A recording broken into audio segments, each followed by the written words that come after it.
मौला अली कहते हैं कि मैं अबू बकर की बैत पे राज़ी हूँ, और शिया कहते हैं कि हम राज़ी नहीं हैं। अब ये मौला अली के कहते हैं हसी मन्ने मौला अली नू, मौला अली फरमाते मैं राज़ी हूँ, पर ये आज तक राज़ी नहीं हो सके। अब ईमान वाला बंदा यहाँ पर ख़ुद फैसला करेगा कि बात मौला अली की सच्ची है या बात इन आजकल के राफ़ज़ियों की सच्ची है। रिवायत नंबर 16 कंजुल माल की हदीस नंबर 35,671 है। हज़रत अबू ज़िन्नाद कहते हैं क़ाल रजुलुन लिअलिय्यिन, एक बंदा मौला अली के पास आया, आके कहने लगा या अमीर अल-मोमिनीन मा बालुल मुहाजिरीन वल अंसार क़द्दमू अबा बकरिन व अंत औफ़ा मिन्हु मनक़बतन व अक़दमु मिन्हु सिल्मन व अस्बक़ु साबिक़तन। अब इसका मतलब यहाँ पता चला उस वक़्त भी बीमारी शुरू हो चुकी थी। अबू ज़िनाद कहते हैं कि बंदा आया कहने लगा मौला अली को अमीर अल-मोमिनीन मुहाजिरीन और अंसार को क्या हो गया, उन्होंने अबू बकर को इमाम बना लिया, अबू बकर को अपना खलीफा बना लिया, उन्होंने आपको तो पूछा ही नहीं, आपको तो उन्होंने सुलह ही नहीं मारी, इमाम तो हुजूर आप बनने चाहिए थे। जिस तरह जहाँ पर किसी आस्थाने पे मुरीदों ने लड़ाई करवानी हो तो दो भाइयों में से जो भाई को मसनद मिल जाए तो दूसरे के पास जाते हैं हज़रत साहब तुहाडे नाल तो बड़ा माड़ा होया। आजकल हमारे कितनी मिसालें, हज़रत साहब तो माशाअल्लाह तुसी घट सो, तुसी भी उन्हां पीरां दी औलाद हो, तुसी भी गौस हो, तुसी भी कुतब हो, और दूजे नूं पग दे दी तुहानूं ते दित्ती नहीं, वो आपस में लड़ पैंदे ने। तो उस वक़्त भी शेर खुदा रज़ी अल्लाह तआला को सिद्दीक़ अकबर से लड़ाने के लिए ये वायरस अब्दुल्ला बिन सबा ने भेजा उधर ईरान से। उन्होंने कहा जाओ जी, वो आया मौला, उन्होंने कहा जनाब आप इतनी ऊंची शानें, औफ़ा मिन्हु मनक़बतन, आपकी कम शानें हैं, आप रसूलुल्लाह के ख़ानदान के हुजूर के चचा के बेटे हैं, आपकी शान में हुजूर ने ये भी फरमाया ये भी फरमाया, इमाम तो आपको बनना चाहिए था। लड़ाई डलवाने के लिए आ गया। क़ाल, आप मौला अली शेर, अब हैदर करार का बोलना क्या बोलना था, शेर खुदा असदुल्लाहिल गालिब, आपने फरमाया लौला अन्नल मुमिन आइदुल्लाह लक़तलतुक, फरमाया अगर मेरे आका और मौला ने हर मोमिन को रब की पनाह में ना दिया होता तो ये बात करने से पहले मैं तेरी गर्दन उड़ा के रख देता। ये मौला अली शेर खुदा फरमा रहे हैं, फरमाया अगर हर मोमिन अल्लाह की पनाह में ना होता, मन क़तल नफ्सम मुमिनम मुतअम्मिदन फजज़ाउहु जहन्नम खालिदन फ़ीहा, ये अल्लाह का कुरान है। फरमाया कि हर किसी एक जान को भी ना हक कत्ल करना, गोया कि वो सारी ज़िंदगी जहन्नम में रहेगा। और दूसरी जगह पर फ़कअन्नमा क़ातल अन्नास जमीया, पूरी दुनिया का कत्ल है। फरमाया अगर ये कुरान के अंदर अल्लाह ने हर मोमिन की जान को पनाह न दी होती ला क़तलतुक, फरमाया तेरी बात करने के बाद तेरी गर्दन नज़र नहीं आनी थी, तू बैठा शेर खुदा के सामने है। बस जब मौला अली ने इतनी बात फरमाई वो बंदा डर गया, अब वो खामोश हो गया। और आपने फरमाया वाला इन बकीता ला तअतियन्नका मिन्नी रौअतुन, फरमाया जब तक तेरी ज़िंदगी बाकी है ना, आज अली जो तुझे जवाब देगा, जब अली का चेहरा देखेगा घबरा जाएगा, आज तुझे बात ही ऐसी करूँगा। फरमाया जब तक ला इन बकीता, अगर तेरी ज़िंदगी बाकी रहे, ला तअतियन्नका मिन्नी रौअतुन, फरमाया अली नू वेख के तू जान नहीं लगा, घबराएगा एक बारी सानू वेख के। और आपने फरमाया वही हक, तू बर्बाद हो जाए, इन्ना अबा बकरिन सबक़नी इला अरबाइन, फरमाया तू आके मुझे कहता है कि आपको खलीफा बनना चाहिए था, अबू बकर को नहीं बनना चाहिए था, तू अबू बकर की कोई शान ही नहीं समझता। फरमाया चार चीज़ें ऐसी हैं जिनमें अली पीछे रहा, अबू बकर अली से आगे निकल गया, चार चीज़ें। और उन चार चीज़ों को ये अल-मवाहिबुल दुनिया की पहली जिल्द के अंदर इमाम क़स्तिलानी ने सफ़ा नंबर 218 पर इमाम हसन मुज्तबा की सनद से भी बयान फरमाया। उन चार चीज़ों को फरमाया चार चीज़ें, सबक़नी इला अरबाइन, चार चीज़ों में अबू बकर मुझसे आगे निकल गया। सबक़नी इलल इमामा, जब मुसल्ला रसूल पर इमामत की बारी आई, और पिछली हदीस में गुजरा मौला अली फरमाते थे मैं उधर ही बैठा था, मस्जिद नबी में था। फरमाया लेकिन मुस्तफ़ा का हुक्म जिब्रील जो लेकर आए अल्लाह की तरफ से, वो अबू बकर के लिए आया। अली मौजूद था लेकिन अल्लाह ने वहाँ पर अबू बकर को आगे कर दिया, एक बात। और दूसरी बात फरमाई हिजरत के अंदर मैं भी मौजूद था लेकिन रसूलुल्लाह ने मुझे अपने बिस्तर पे सुला दिया, खिदमत मैंने भी की, लेकिन हिजरत के अंदर आगे मुझसे अबू बकर निकल गया। और फरमाया तीसरी बात व इलल गार, जब गार के अंदर रहे 3 दिन 3 रातें आका करीम अलैहिस्सलाम के चेहरे व दुहा की ज़ियारत करने वाला अबू बकर था। मुझे भी ये मौका नसीब हुआ मकाम खैबर पे, जब सूरज वापस आया जनाब मौला अली के लिए, उस वक़्त हुजूर का सर जनाब मौला अली की गोदी में था, आपने भी उधर ज़ियारत की, लेकिन वो ज़ियारत के जलवे जब मौला अली ने उधर देखे थे, उस वक़्त शेर खुदा को ये एहसास हुआ कि ये दौलत कितनी बड़ी है और ये दौलत हम में सबसे ज़्यादा लूटने वाला अबू बकर है, क्योंकि 3 दिन और 3 रातें गार में वो दौलत ले चुके थे। तो मौला अली मुर्तज़ा फरमाते वही लल गार, गार में जो आका करीम अलैहिस्सलाम के चेहरे वद्दुहा के नूर लूटे हैं ना, वो अबू बकर ने लूटे हैं। तीसरी चीज़ थी, फरमाया चौथी चीज़ व इफ़शाइल इस्लाम, और इस्लाम को फैलाने में, इस्लाम की तबलीग करने में फरमाया सबसे पहला नंबर अबू बकर सिद्दीक़ का है। ये 4 चीज़ें ऐसी थी। मौला अली ने फरमाया अबू बकर मुझसे आगे चला गया तो तू कहता अबू बकर को शान ही नहीं है।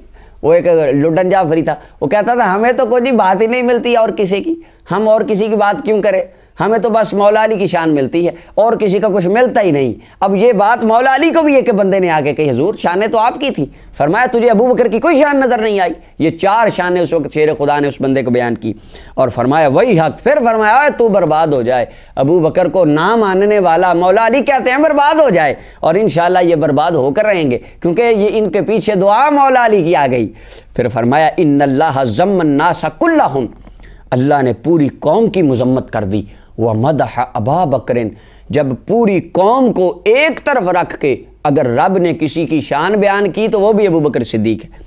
वो क्या थी? फ़क़ाल, फरमाया इल्ला तंसुरूहु फ़क़द नसरहुल्लाह। ये हज़रत अबू बकर सिद्दीक़ की शान में मौला अली फरमाते हैं कुरान उतरी, और तू कहता है कि जी शान ही कोई नहीं मिली, आप थोड़े थे, उनकी तो शान ही कोई नहीं। अब मौला अली मुर्तज़ा ने कितने प्यारे अंदाज से उसके ईमान पर स्प्रे कर दिया और शान-ए-सिद्दीक़े अकबर का नुस्खा उसको दे दिया।